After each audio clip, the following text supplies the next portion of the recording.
What's up, Tube? Welcome back to Guido's Chop Shop, second best gel blaster channel on the tubes.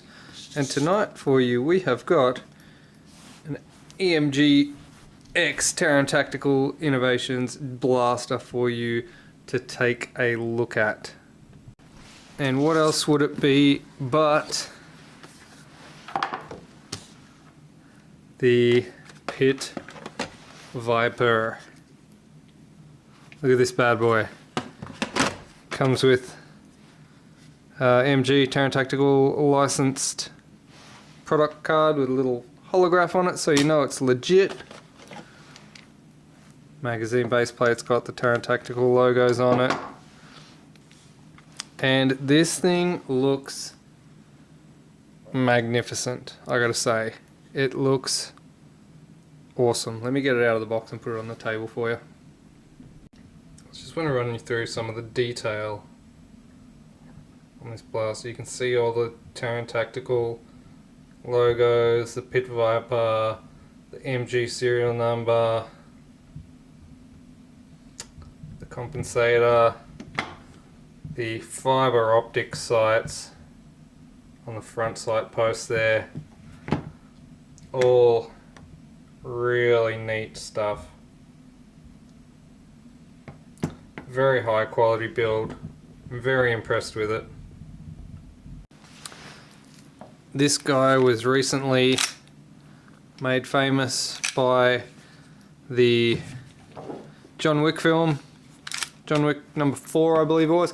I only just watched it the other day, so I'm a bit behind the times, I know, but this is one of the pistols that he does use quite a bit in the film, and it is a pretty one. It is a nice one. I like this built-in compensator. It's, I mean, for all intents and purposes, it is it's essentially a kappa, but just with all the nice pretty features. Everything about this looks and feels quality. Like, this hammer looks like it's made of a cast. Oh, that's cool too. You can actually cock it. You can decock it, half cock it, and then you've got your standard kappa features like your grip safety, your thumb safety. Obviously, if you have it racked and you engage this, that is safe. Even if this is not engaged, you should not be able to pull the trigger without holding back the grip safety. So you got all those nice features. You got this nice bronze colored barrel there to match the hammer as well. This competition style trigger. All the engravings and everything look really nice on it. The grip feels nice as well. I'm actually, oddly enough, my main pistol that I run, I've not done a review on. It is a kappa though, and maybe I should probably get around to doing that. But maybe I'm actually thinking about replacing it with one of these because I'm quite pleased with the way these look and operate. Let's just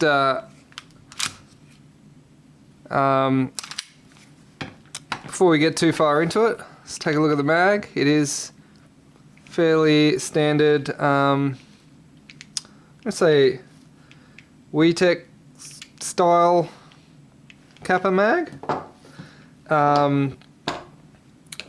Gas in the bottom of the mag, which you can access. There is a hole through there, but generally I find my nozzles aren't long enough to get in there, so I find I've got to like sort of pop these base plates off to get to it. Usually you can release the spring tension on these and pop them, but this one looks like it's got a little, some sort of little pin there that might have to come down. I'll have a look into that, but we'll gas that up, see if my nozzle does actually fit into it. Okay, so there is a Allen key hole down here. It actually came with an Allen key in the box, this Allen key, and if you unscrew that, that allows you to loosen that off and remove the base plate.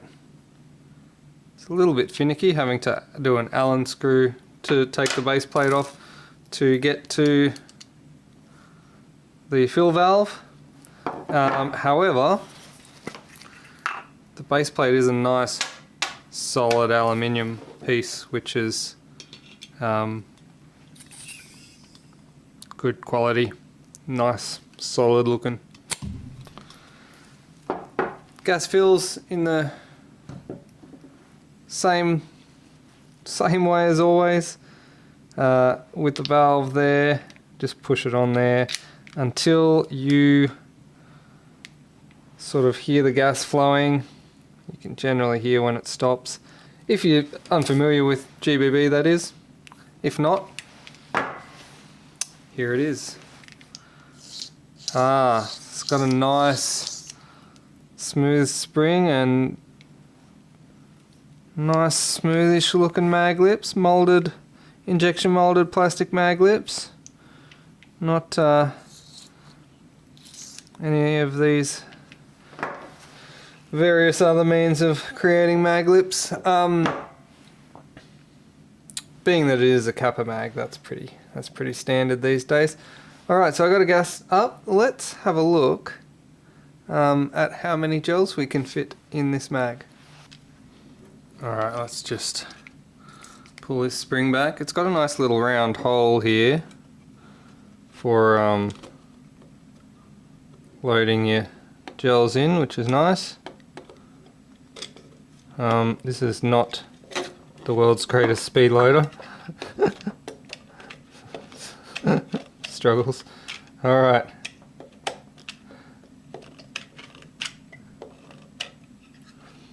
Ironically, my speed loader that I would usually use is actually packed in my gear bag for a game this weekend, so this is what it is. Okay, I'm going to pop in that. Okay, so what I got? 1, 2, 3, 4, 5, 6, 7, 8, 9, 10, 11, 12, 13. I could probably squeeze 14 in. Oh, one just split. That was probably more of an issue with the gel than the actual mag.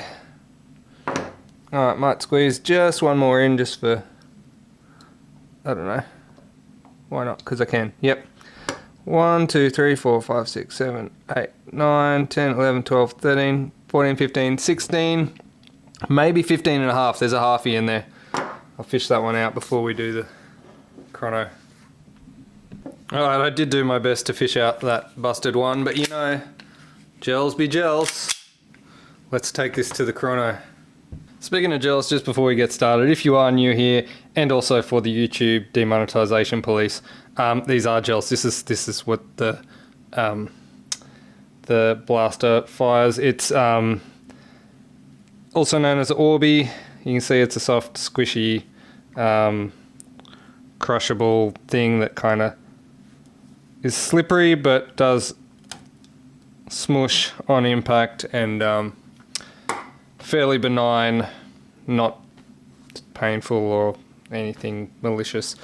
Just for the YouTube police. Alright, let's get to the chrono. Alright, here we go.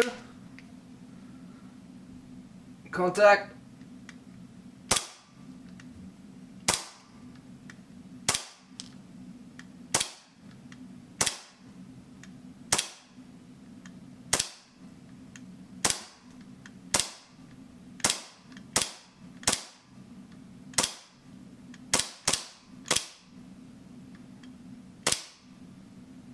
We're sounding a little bit low on gas. That's 15 is that 15 shots? 15 shots. Okay, we should lock back. It's like it's low on gas. It has emptied the mag, but it wasn't locking back. That can be for multiple reasons. Interesting.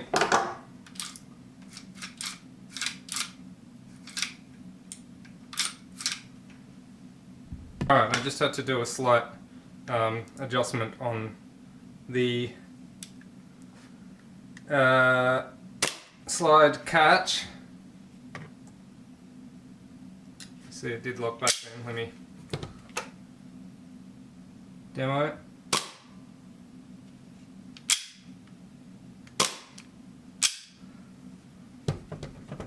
Alright, I am going to just have a look at these numbers. They're looking pretty solid. The gas did sound like it was starting to get low towards the end. Average of 250 FPS, max of 280. It is, of course, for some reason, as always, I do my GBB reviews in the middle of winter, so it is what it is. Cooldown is a real thing. I will regas this and then just dump another mag just to see if we get the lock back. Alright, loaded up, regassed. Changing the angle for you so that we can get some sexy slide action shots. Here we go.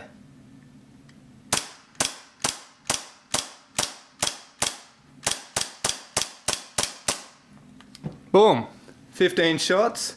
Slide locked. I did just have to make a slight adjustment on this. It was probably an user error on my part when I reassembled the slide last. I didn't put that pin back in correctly or something, and it just wasn't quite on the spring that pops it into the lock position. But we are all operating successfully. 15 of the best, straight out the barrel, not a single barrel break. Beautiful action. As come to expect from the ArmorWorks brand, which is a subsidiary of WeTech, which is, you know, the family. They're all in the family here. So we're looking at 295 max, 230 min, and an average of 260. So slightly better average after I regassed up. Obviously, fresh gas is always a little bit nicer, but yeah, good numbers. Could be a touch higher, but well within field limits, which is good for a sidearm. Excellent. Boys and girls, just before I leave here, I just off camera slipped in another mag that I had. This is the Terran Tactical mag, and this is just another ArmorWorks mag that I had, and you'll see that they're identical. I just slipped it in just for science, I guess, just wanting to know, and I'm just going to quickly throw a few gels into this one. This one is actually, oddly enough, I filled the gas on this mag a few days ago, and it is also running a lower pressure gas in it. Like the one that I actually ran in the Terran Tactical mag was 18 kg because we are in winter, and I ran 14 kg in this one just because of just science. And like, let me just reset these numbers because I was blown away by this, and that's why I had to turn the camera back on. Look at this. It sounds better. Just in sound. I only loaded a few in there for that, but look at this. 310 max and an average of 292. So just swapping to that mag, even though it's on a lower pressure gas, just swapping to that mag made a massive difference. So it just goes to show that seals make a difference, even though these are both using the identical seal. This one's obviously just seals a bit better than this one. There you go. Keep seals fresh. Just as a side note, if you do want to keep your seals fresh, easy way to do it is just knock this pin out here. get a punch. Just gonna knock this pin out here. It is knurled on one end, pay attention.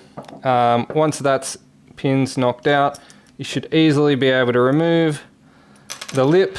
The follower and the spring will also come with it, but once the lip's removed, you can remove this seal and replace this seal with a seal from your favorite Kappa seal provider.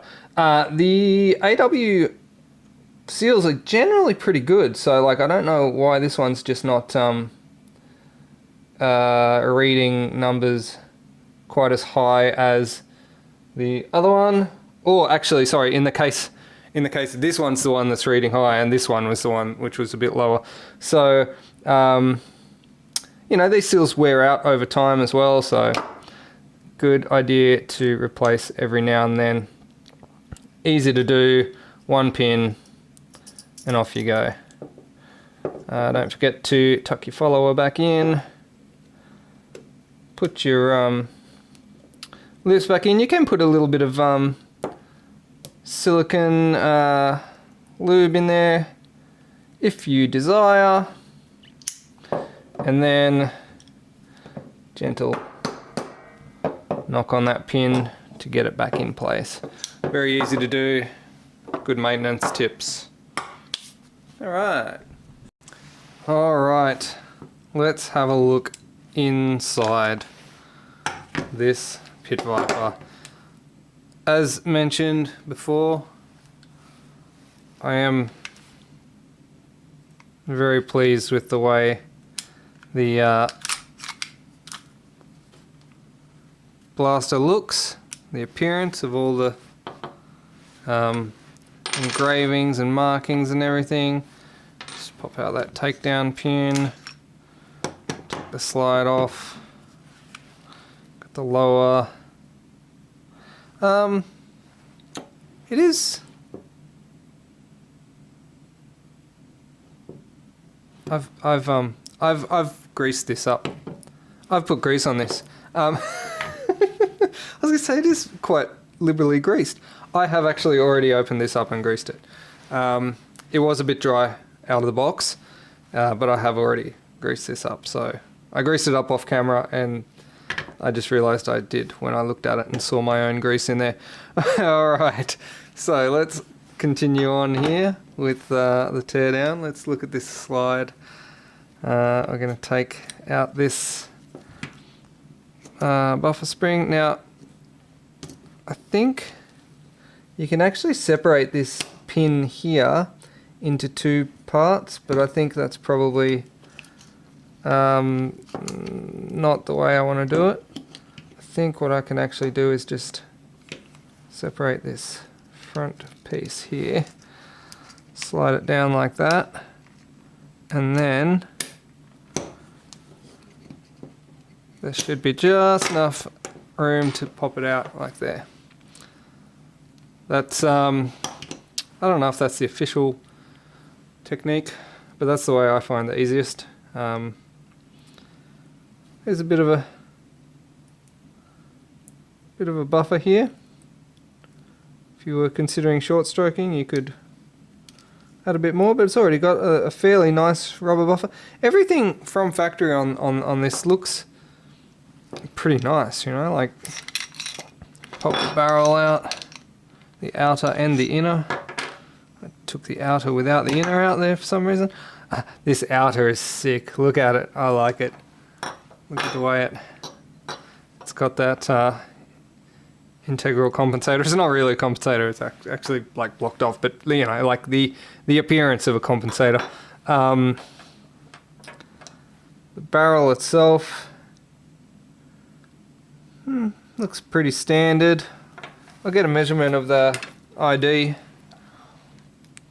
for those watching at home. It's a 7.0 ID, which is pretty standard for most of these GBB pistols these days. And I am going to take this BBU out, because I do actually have a spring, a nozzle spring upgrade here. I've got a dynamic precision spring here, so I'm going to be popping that one in while I'm in here. That's what we do. Alright, to remove this BBU, I'm going to start by removing the rear irons. There's a spring there, and then there is a Phillips screw underneath that one. Looks like number 1 I'm going to go with.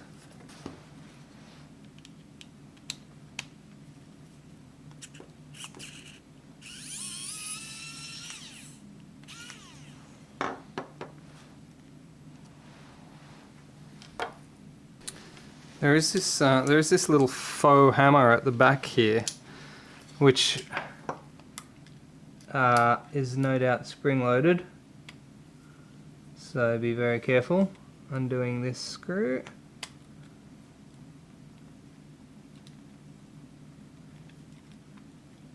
There we go.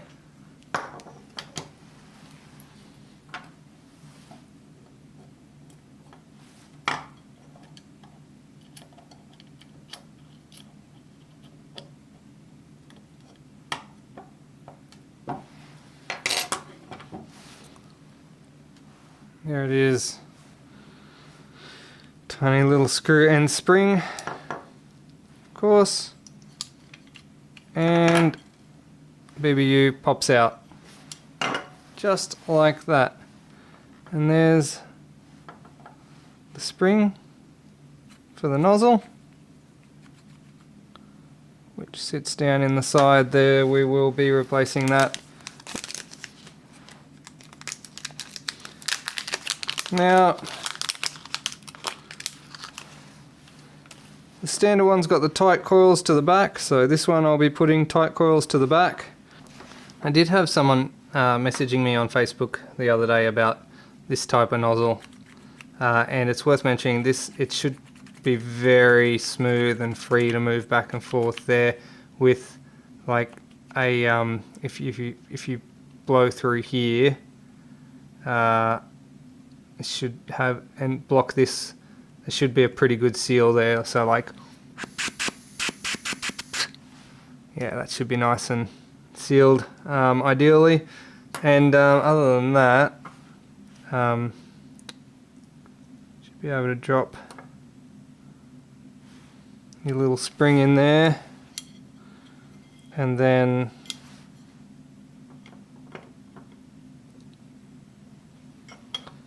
just drop this back in, and it should, yep, there we go. And then of course you got your screw in the back there, which is this guy. This one is a little different. They're not all like this, with this little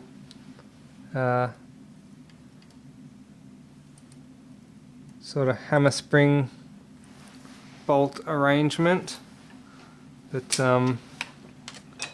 yeah, I'm gonna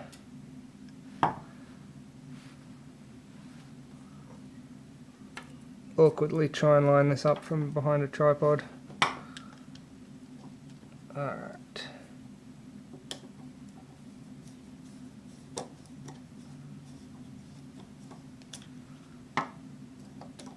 Yeah, just like that. Simple. Can't believe I did that.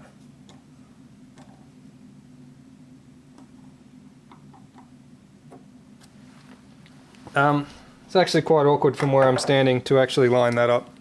But now, top screw.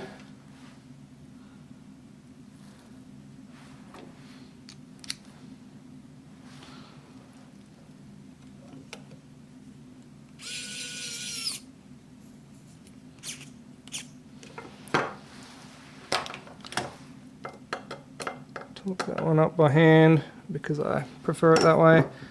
And give them a little spring in there for the elevation of the rear sight. Please.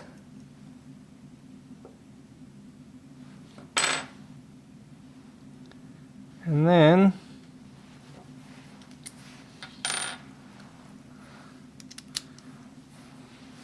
pop the elevation adjustment screw in, and we're done. Super simple. Now, from what I've heard about this pistol, and I mean, from all intents and purposes, it is a great pistol. From what I've heard, that little spring upgrade is the only thing that this whole blaster needs to make it almost perfect. Like, basically everything else is awesome. It's also worth noting these the bottom of this frame here, these bits here, quite pointy, and there was actually a scene in John Wick 4 that I noticed that I saw the other day.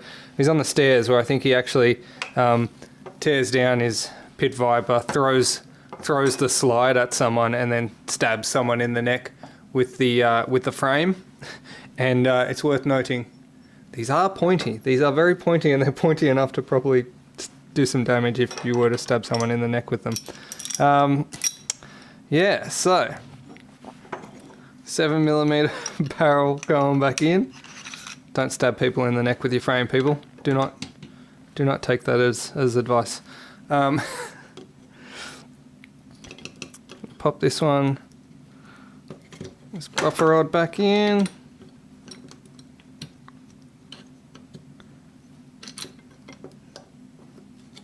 Again, I'm sure that you can actually separate the two halves of the buffer rod. In fact, I'm almost 100% certain you can. So this is not really the recommended way to do it, by just sticking it in there like that. As it is, my outer barrel just fell out of alignment as I was doing that anyway, so I got to do a bit of a jiggle. But yeah, you can split this, I'm pretty sure, but ain't nobody got time for that. I ain't got time for that. I certainly don't have time for that. Alright, and then get our upper back onto our pointy frame. Make sure that everything's lined up and in order. Make sure that BBU is seated correctly. Okay.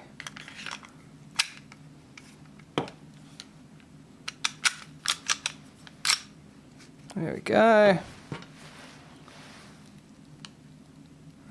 Slip the pin back in.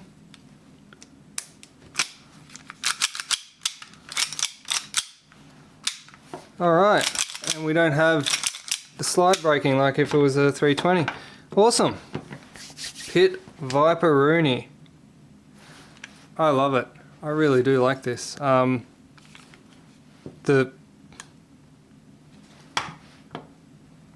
pistol is sexy, the quality is good, the branding is actually licensed for just something different, and it's a good little shooter. Lovely, I love it. Thanks for watching. This has been a fun and quick little project, replacing that BBU nozzle spring. Alright, well, thank you for watching. This has been a fun one. Don't forget, patches, hit me up on face page Loguido's Chopters on Facebook. If you want to get yourself a patch, I will send you this exact patch, this patch that is on the desk right now. Shout outs to Dylan who bought a patch. Shout outs to Adam Hoy, who's bought me a coffee. If you do want to support my channel without buying a patch, you can do so in the link down below, buying a coffee. Shout me a coffee. Every little bit is nice. Thanks for watching. Peace.